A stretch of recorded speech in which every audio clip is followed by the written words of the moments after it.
Noong mga nakaraang panahon, ang mga gawain ng mga bata ay malalim na nakatuntong sa natural na mundo, nagpapalalim sa katalinuhan, pisikal na aktibidad, at pakikisalamuha.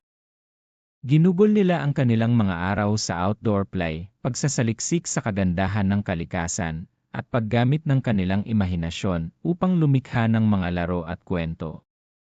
Mula sa pag-akyat sa mga puno hanggang sa paglalaro ng taguan sa mga bukid, ang kanilang mga gawain ay pinapalakas ng isang damdaming pakikipagsapalaran at espiritu ng pagkakapatiran. Sa kaibahan naman, ang mga gawain ng mga bata ngayon ay kadalasang nakatuon sa mga screen at digital na kagamitan, nag-aalok ng bagong larangan ng mga posibilidad at hamon. Ang teknolohiya ay nagdulot ng iba't ibang mga virtual na gawain, mula sa video games hanggang sa social media interactions, na nagbabago sa larangan ng laro at komunikasyon. Bagaman ang mga digital na mga gawain ay nagbibigay ng mga pagkakataon para sa pag-aaral at koneksyon, may mga paamba rin tungkol sa sedentary lifestyle at screen addiction. Noong hindi pa umiiral ang mga gadgets, ang mga bata ay nakikilala sa mga pisikal na aktibidad na nagpapalakas ng kalusugan at kagalingan, tulad ng pagbibisikleta, paglalaro ng mga sports, at pagsasaliksik sa kalikasan.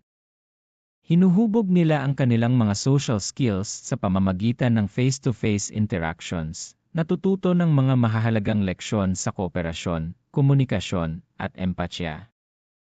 Sa panahon ngayon, hinaharap ng mga bata ang isang mundo kung saan ang mga virtual na gawain ay nagtutugma sa mga tradisyonal na gawain, nag-aalok ng isang halo ng online at offline na mga karanasan.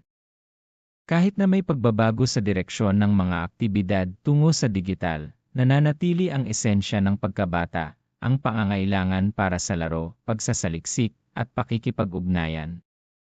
Mahalaga ang balance ng oras sa harap ng screen at outdoor play, creative pursuits, at pisikal na mga aktibidad upang matiyak na ang mga bata ay lumalaki ng buo at nagtataglay ng malalim na koneksyon sa mundo sa paligid nila.